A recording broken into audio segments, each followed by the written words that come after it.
Welcome to the Carriker Chronicles, the People Show. Checking the pulse of Husker Nation, brought to you by DPS Concrete Construction. Check them out at dpsconstruction.net. Also, the Carriker Chronicles inaugural. I've been told that's the proper grammar because it's going to be annual. But the inaugural Carriker Chronicles football camp featuring Eric Crouch, Amon Green, yours truly, and more Huskers to be named later. You can sign up for that camp at carrikerchronicles.com and or learn more about the camp at carrikerchronicles.com. In fact, I've been asked two specific questions about that camp this week. A lot of people have been hitting me up. A lot of signees already, by the way, pretty exciting. One guy goes, it's Eric, it's Amon, my son's a lineman. Well, first of all, I was a lineman, just FYI. There is something at this camp for everybody in every position. I've gone out of my way to make sure that's the case. Former quarterback in high school, played line after high school. Trust me, everything in between. I was even asked about place kicking. I am not coaching long snapping. We want the kids to get better at football. Trust me, K through 8th, boys and girls, come to this camp. There's something for everybody. Because somebody also asked me, what about kindergartners? Is this going to be good for them? The younger you are when you learn the correct fundamentals, the more important it is. And if you're one of those people who's learning at a later age, I didn't start playing until 7th grade. It's okay. It's never too early. It's never too late. Check it out, ladies and gentlemen. This video, it's just me. I hope that's okay. Is it okay if it's just me? It hasn't been just me in a while. Even the show where I did the front end of the show, Britt Prince was the interviewer on the back end of that show a while back. It's just me. Throughout spring ball. Now, we do have an interview with Rex Burkhead that's scheduled that's going to go out either next week or the following week. And anytime Rex wants to come on this show, he's got the platform. But outside of that, throughout the spring, it's going to be me. Okay? And then in the summer, I'll bring back some of those interviews. All right.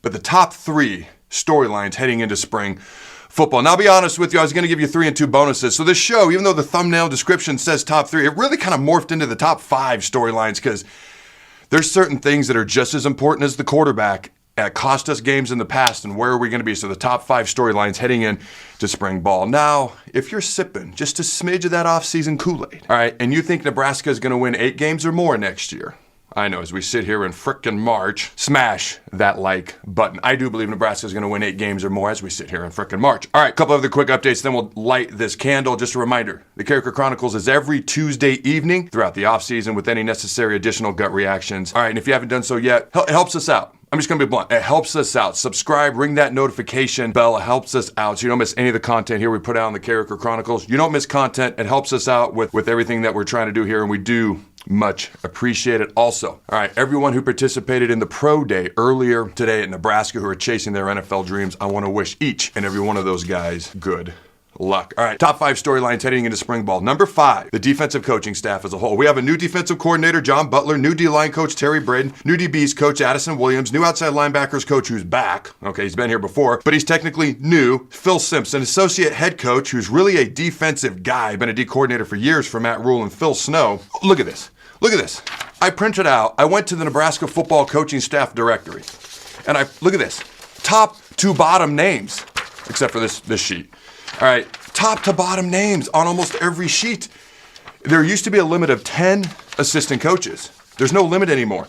And by the way, the amount of people that are involved in this, from, let me just pick a random guy here, analyst, senior football assistant, assistant defensive line, general managers, you got chief of staff, assistant director of football strength and conditioning, or you got about 3 of those. All right, development of performance and quality control, all these different things. I have no problem with this because this is what college football is now. It is what it is. But my question when it comes to the defensive coaches specifically, we have a bunch of new coaches on that side of the ball specifically. Now, 3 of them have been defensive coordinators in the past. And if you add in Matt Rhule, we have 4 former defensive coordinators on this coaching staff as we sit right here, right now, including current defensive coordinator John Butler. Storyline number 5. The new defensive coaches. I've said it before. There was absolutely a disconnect on last year's defensive staff. Just connect simple dots, plus folks I've talked to who have told me certain things. There was a disconnect last year. Okay, how do these coaches gel? And can Nebraska remain a top 20 defense? Number 11 overall defense 2 years ago, I believe number 19 last year. Can we stay a top 20 defense this upcoming fall? I do know the people inside that building are excited about John Butler because they anticipate being more on the same page this year. But does it actually happen? Does it actually happen? We'll see what happens. Next, the defensive line. Yeah, I went defense and then I went defensive line. Offense puts butts in the seats, defense wins games, but the trenches wins championships. The defensive line has a new first-time defensive line coach. who, by the way, is more than ready for his current job. Just got to go out and do it. But you look at the defensive line, young, athletic, talented. Cam Lenhart has 6 starts throughout his entire college football career. Everybody else in that room, 1. And that belongs to Elijah Jeudy. Now, there's other guys who played ball, don't get me wrong. Keona Davis and Riley Van Poppel have played in games over the past couple of years. All right, transfer Jalen George has started, not the Division I level, though. He's going to be out this spring. He should be good to go in the fall. Other than Elijah Jeudy, only 1 senior and a couple of juniors, all right, on this defensive line. Not a lot of guys who started, guys who played, but not a ton, all right? A lot of underclassmen. And for me, I see a lot of talent and athletic guys. Just haven't done it yet, haven't proven it just yet. Doesn't mean you can't do it. Just because you haven't done it yet doesn't mean you can't do it, but they got to go out and prove it. They got to go out and do it. How do they look in the spring? It all starts in spring ball. And just a reminder, 2 years ago, the biggest question mark, not just on the defense, but on the entire team, Matt Rhule's first season was the D-line. Look at all that inexperience. Ty Robinson was the only guy in the entire D-line who'd ever started a game. That ended up being the strength of our defense that year. Is that the case this year? I don't know. I'm not predicting that, but it is an absolute storyline to watch, in my humble opinion.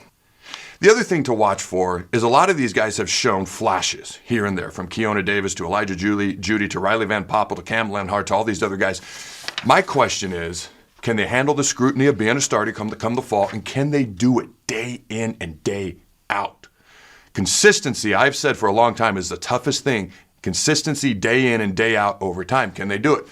I'm excited to see what they can do, but we'll see what happens throughout the spring. I will say this. When I was a redshirt freshman, we went up and we played Colorado the last game of the year, and I was on nickel, and Joel Klatt was the quarterback that day, my first ever sack. All right. But I knew going into that game, I was going to play 10, maybe 15 snaps.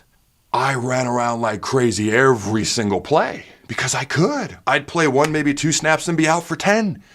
When you're a starter and it's day in and day out, consistency day in and day out, it's a little bit different. I'm excited to see who steps up. All right, I want to give a shout out to our sponsors, DPS Concrete Construction. It's just a fact. They are your local concrete experts. All right, retaining wall work, concrete wall work. If this is the type of work you need done, go to dpsconstruction.net. If this is your line of work, Jason Armstrong, the owner, he's like, Adam, obviously, I'd love new business, but I want great workers. So if you're someone who wants this work done, Jason's only hiring the best. If this is your line of work, go to dpsconstruction.net. Let him know Adam sent you. Get a hold of Jason. He's looking for the best workers that there are out there in this line of work. dpsconstruction.net. Also, Bonsall Pool and Spa. Check them out at bonsallpool.com. If you want a pool put in, now's the time to get it set up. If you want a hot tub put in, now's the time to get on the books and get it scheduled. They're filling up fast. If you have the aforementioned items, pool, hot tub, and you need these things taken care of, they put in my family's pool in the hot tub. They take care of my family's pool and hot tub. There is nobody better. If you go into the store, ask for Jeff Bonsall. He's the owner. Tell him Adam sent you. Bonsallpool.com. All right. So this is where my list was supposed to end,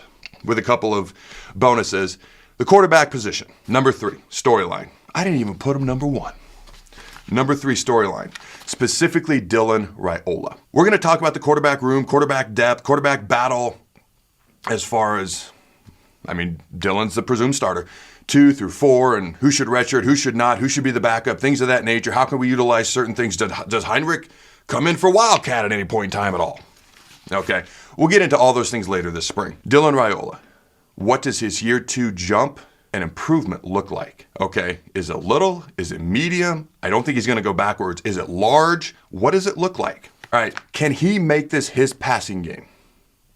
Matt Rhule said he wants that. Can he make this his offense? Matt Rhule said he wants that. Can he make this his team? Is he ready to do that now? This is a guy who was a 5-star true freshman last year, and I said you never know what you're going to get from a true freshman. I stuck by that all year long, despite certain criticism. Yes, I read the comments. This is now a 5-star, experienced starting quarterback. The level of expectation jumps up quite a bit. I'm not saying Heisman or anything. We'll save that for next year. But the level of expectation, rightfully so, jumps up quite a bit. You've also got Dana Holgorsen. You've had an entire offseason. He's called games for you last year. You've got one of the best in the biz as your offensive coordinator this season, and a whole bunch of weapons around you. Guys that have been brought in through the portal, guys that are coming back. You got a whole bunch of weapons around you. Can we win games because of Dylan Raiola, not in spite of Dylan Raiola? That's not a shot at him. Okay, again, he was a true freshman last year. There was ups and downs. I expected it. But this year, can we win games because of Dylan Raiola? All right, not in spite of Dylan Raiola. I'm very hopeful that we will. But again, let's see what we learn this spring. Again, this is where I was supposed to be done. But here are the two bonuses that have turned into, I don't want to say the top two things on my list, but the main event, in my humble opinion. All right, we lost at least 2 games last year. At least 2 games last year due to special teams. All right, how do I not mention special teams then? If they're an equal third of the game, how do I not talk about them? Special teams. We have a new, exciting, one of the top 5 special teams coordinators in the country coming back home, Mr. Mike Ekeler. We struggled with snapping last year. Rotated snappers, had different guys start, struggled the entire year. Brought in FCS All-American Kevin Galick as our long snapper this year. How does he look in the spring? New punter. All right, Jack McAllister, a 3-year starter at the University of Washington who also kicked a national championship game versus Michigan a season ago, or 2 seasons ago. He also has gotten better each and every year. Will he continue to get better? And the kicking job. This one's very intriguing to me because we have 2 potentially very good kickers. Now, John Hull at one point made 8 straight kicks last year. They've both been kind of up and down. I do think John Hull found his groove. The miss versus Iowa, again, was due to a bad snap. Otherwise, it might have been 9 in a row. But Tristan Alvano and John Hull battling for that starting kicking job, and the return game. We have just been god-awful, non-existent in the return game for way too long. All right, Ja'Cory Barney, transfer Andrew Marshall, whose return stats are kind of insane. Quentin Ives is the guy they had back there during the bowl game. How does our return game look in spring ball? And who else do they put back there to return the ball? The offensive line, number 1, or last on the list, or however you want to put this. The offensive line as a whole, I feel better about the interior offensive line. When you look at the interior offensive line, and yes, I know some of these guys are banged up and out for spring, so my question is who steps up? Who surprises us? Who gets these extra reps and takes advantage of it? But the interior offensive line as a whole, I feel pretty decent about. You got returning starters like Henry Latufsky, Justin Evans-Jenkins, a guy like Sam Sledge needs to be talked about as well. Highly recruited guys like Grant Bricks, Preston Tamua, Rocco Spindler is a transfer portal guy, comes in. Again, I know some of these guys are banged up and won't be in spring ball, but who steps up? Who gets the reps? Who gets more reps? Who do we get to see more of? Who develops more and faster? There was times when I was a younger player. It happened in the NFL too, but it started at Nebraska. There'd be older guys banged up, and as a young guy, I'd get all these extra reps, especially in spring ball. Okay? I feel decent about our interior offensive line. Now, full disclosure, Donovan Raiola needs to get it out of him. He needs to, all right? Again, we'll see what happens there. These are all storylines heading into spring ball. The offensive tackle spot is what I'm specifically going to circle here. Okay, we need the offensive line as a whole to play better, but the offensive tackle spot, this isn't a shot at those guys. And Gunnar Gatula's out for spring as well, but Gunnar stepped in last year and played very admirably as a freshman due to all the injuries. Okay, and then you bring in Elijah Pritchett, absurdly talented. I think I've mentioned it before on this show. He was the number 1, 247 Sports had him as the number 1 offensive tackle in the entire country coming out of high school. I think most people know, if you look at his stats from last year, he was statistically by far Alabama's worst starting offensive lineman. Now, he's a year older, he's a year more mature, he's had another year's worth of experience. Gunnar, if he is the starting left tackle, maybe Grant Bricks gets some reps out there. I'm curious to see when Turner Corcoran and Teddy Prohaska come back, what can they do? What can some of these younger guys do? Do Teddy and Turner go inside at some point? Does Grant Bricks, like I mentioned, does he get some reps at offensive tackle? We'll see. That's why offensive tackle is the big question mark to me. All right, the offensive line as a whole needs to be more consistent.